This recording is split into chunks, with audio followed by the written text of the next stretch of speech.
Good morning guys! For today's video ay ituturo ko naman po sa inyo ang tutorial kung paano magpasok ng Kaiser payment sa ating Kaiser login o ang OPMS o ang Online Policy Management System. Okay, so punta po tayo sa Google Search. From Google Search, i-type natin ang Kaiser login. Okay po. So, lalabas po itong mga ito. Ang ikikilik po natin is yung Kaiser International Health Group Incorporated. So, yan po guys ha. Yan, click po natin yan para ma-direct tayo sa login. So, yan, narito po. Click here for members login. Yan po ang ating ikiklik. Yan, para makapag-login po tayo. So, ang bawat Kaiser plan holder po ay mayroong username and password, and then makaka-access na po tayo sa ating portal. So, gamitin ko po ang sa aking kapatid. Okay.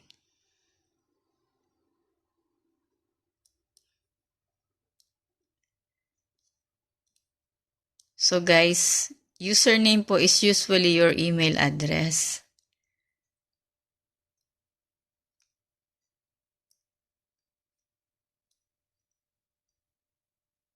Palibasa lagi ako nagbabayad sa mga kapatid ko. Sa ulo ko na yung username and password nila. So wait lang ha, mag-enter lang ako ng password.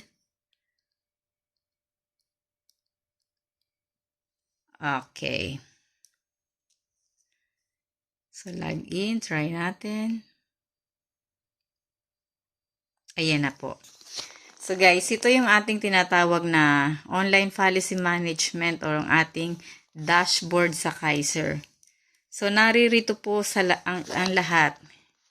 Dito nyo makikita ang ating mga history of bills payment. Lahat ng resibo na pinagbayaran natin naririto po. Wait lang, medyo mabagal po ang ano. So, ayan. Ayan po, ano. Proposed member, Gallardo Harris. So, nandito po yung total amount due na kanyang babayaran for the month of October 1. So, pay bill here. Pay bill now. Dito nyo po ipapasok yung resibo nyo na pinagbayaran. So, ipakita ko lang po sa inyo ang nilalaman nitong portal ng Kaiser. So, nandito po yung kung kailan, ang policy start date kung kailan kayo nag-umpisang kumuha. So, yung kapatid ko po is, medyo malabo. August 1, 2020. And next due date niya is October 1, 2023. So, ito po ay hindi updated kasi nakapagbayad na po ako. So, dito nakikita nyo, I want to download my current bill now. View my payment history. So, kung gusto nyo pong makita ang inyong mga pinagbayaran, simula sa umpisa hanggang sa kung kailan kayo last na nagbayad, ito pong i-click nyo, view my payment history. Lahat po ng ito ay pwede nyo pong i-click para mapag-aralan ninyo kung anong nilalaman yan. And then, kung gusto nyo kumuha ng annual physical exam, i-click nyo lang po yung schedule annual physical examination.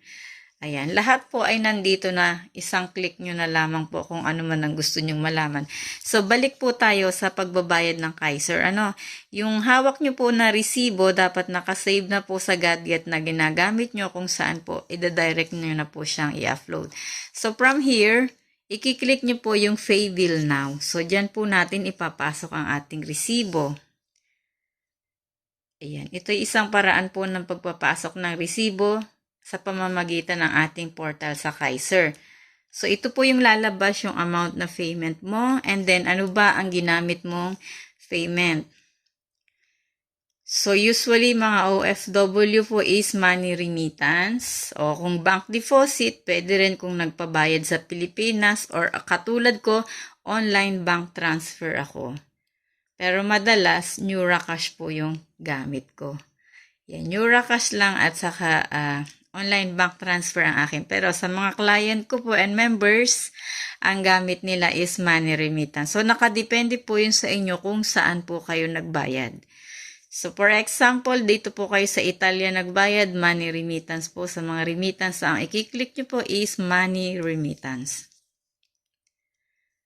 Ayan, at madadirect po. Mas madali po dito magpasok kasi fill up na po lahat ng forms. So, dito, given na yung mga data, information, yun na lang kulang ang inyong pipilapan. So, choose country, as usual, billing address po, ako po yan. Kaya, Italy ang inilalagay ko dito. Pagtyagaan nyo po itong panoorin hanggang dulo. Okay, so Italy and then address line 2. So, given na sa line 1 yung address na sa Philippines. So, meaning, ang address line 2 ko is dito abroad. So, Rome, Italy. Kahit Rome, Italy na lang. Full address po ay yung complete address po ang ilalagay nyo. Okay. Ito'y example lang po pero totoo na rin. So, yan. I-shade nyo lang po yung bank deposit transfer and then next step. Okay, mas madali ito. Ano po ang gamit nyong bangko? Saan nyo inihulog? So, ako, paborito ko BPI, pero kayo po, depende sa kung ano po ang nakalagay sa resibo. Always check po yung resibo kung anong bank ang nakalagay doon. So, halimbawa, ako ang nagbayad, BPI. Lagi po akong BPI. Select. So, ito na po. Ito po yung lalabas. And click nyo lamang po yung blue link. Click here to send us the proof of payment for verification. Click lang, guys. And then, ito na po. Patapos na po tayo. Mas madali kasi ang magpasok dito sa, sa OPMS. Mas madali siya magpasok. And then, date. Ito po ay sa resibo nyo makikita kung anong date kayo nagbayad. So, sa taas lang po bandang right side, naroon ang date. For example, ngayon kayo nagbayad, October 6, just click number 6. And then time nakasulat pa rin po doon sa resibo right side, katabi ng date. So, halimbawa, ito yung oras niya, alas 3:07. Ito pong panghuli, seconds po yan. Usually, merong seconds, minsan naman po ay wala. So, sa gitna nyo po siya ilalagay, nakikita nyo po, nakasentro. Huwag po kayong magkakamali, baka sa taas nyo ilagay. So, yung time po sa gitna po yan, nakasenter and then set. Okay, and then select file. Dito po sa part ng select file is yung resibo po natin i-upload natin. Paalaala po kukumplituhin nyo, baka makaligtaan nyo yung select file. Ayan, ito yung pinaka-importante.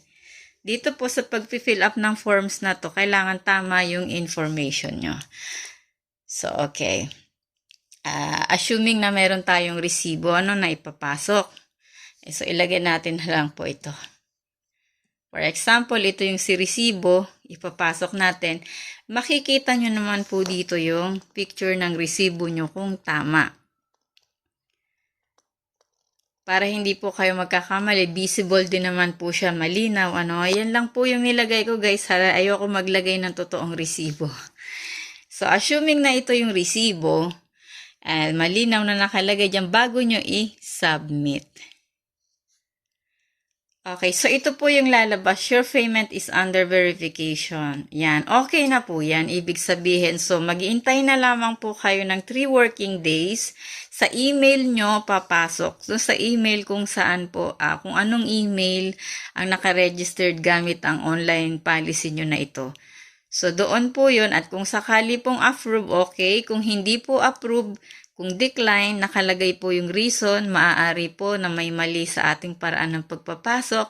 Nakasulat po yun, inyo na lang pong unawain, maaari din naman po minsan na yung perang inihulog natin ay hindi pa pumapasok sa bank account ng IMG. So, itatawagan nyo po ang inyong remittance na pinaghulugan para itanong sa kanila kung anong status ng inyong remittance na pinadala. So, yun lang guys. At hanggat hindi po na-verified yung inyong payment, lagi nyo pong i-check ang inyong mga email para rest assured na kayo po ay okay yung ginawang pagpapasok ng payment. Yun lang po guys. At ito po ay tutorial kung paano magpasok ng payment ng Kaiser sa ating online policy management system. Thank you so much and God bless you all.